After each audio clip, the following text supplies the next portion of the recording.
Selam millet. Bugün konumuz doğalgazın uğramadığı mahallelerin gizli kahramanı, elektrik dağıtım şirketlerinin en sevdiği müşteri, elektrikli kombi. Kimine göre sayaç canavarı, kimine göre tek tuşla konfor. Peki bu alet gerçekten ne kadar yakıyor? Bugün matematiği eğip büküyoruz, cüzdanları masaya yatırıyoruz. Hazırsanız sayacı döndürmeye başlayalım. Önce şunu bir netleştirelim. Elektrikli kombi dürüst cihazdır. Baca derdi yok, oksijen sensörü nazı yok. Suyu alır, rezistanslı ısıtır, peteğe yollar. Ama bir farkla, doğalgazlı kardeşi gibi yudumlamaz. Elektriği adeta su gibi içer. Neden mi? Çünkü klima veya ısı pompası gibi dışarıdaki havayı kullanmaz. Elektriği doğrudan ısıya dönüştürür. Fizikte torpil yoktur arkadaşlar. Ne kadar elektrik, o kadar ısı. Abi her kombi aynı mı dediğinizi duyar gibiyim. Değil.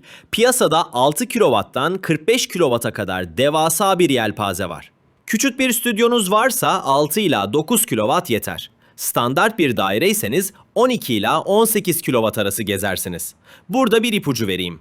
Kaliteli kombi ile ucuz kombi arasındaki fark rezistansında gizlidir. Ucuz model sineği öldürmek için bazuka kullanır. Çat diye tüm gücü çeker, sigortayı attırır. Ama akıllı, modülasyonlu modellerde rezistanslar kademelidir. İhtiyaç kadarını açar, elektriği kibarca yudumlar. Yani turbo modu var diye sevinmeyin.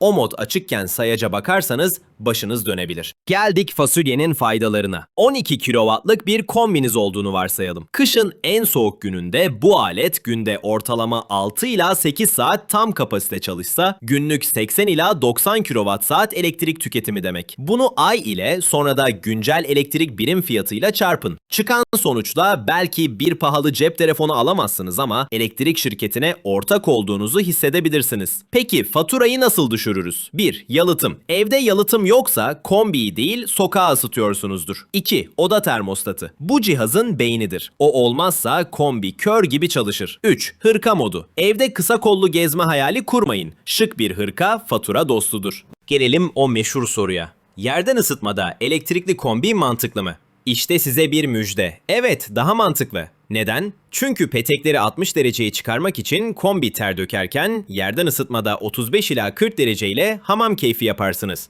Isı aşağıdan başladığı için termostatı 2 derece kısarsanız cüzdanınız size teşekkür eder. Yerden ısıtma ve elektrikli kombi teknik olarak mantıklı bir evlilik ama hala biraz pahalı bir hobidir. Unutmayın. Eğer evinizde yerden ısıtma varsa ve doğalgaz yoksa elektrikli kombi yerine bütçeniz yetiyorsa ısı pompası düşünün. Ama kurulum maliyetim az olsun, sadece kışın 2-3 ay yakacağım diyorsanız yerden ısıtmanın avantajını kullanarak elektrikli kombi ile bu kışı atlatabilirsiniz. Özetle dostlar, elektrikli kombi konforludur, temizdir ama işletmesi can yakabilir. Küçük evdeyseniz veya sadece hafta sonları uğradığınız bir yer için krallıktır. Ama koca villayı bununla ısıtacaksanız yanına bir de güneş paneli tarlası kurmanız gerekebilir. Sizin faturanız ne kadar geldi? Benimki daha çok geldi diyen varsa aşağıya yorumlara yazsın. En yüksek faturayı görene bir bardak soğuk su benden. Videoyu beğendiyseniz like'a basmayı, sayacınızın yavaş dönmesini istiyorsanız da abone olmayı unutmayın. Sıcak kalın, hoşça kalın.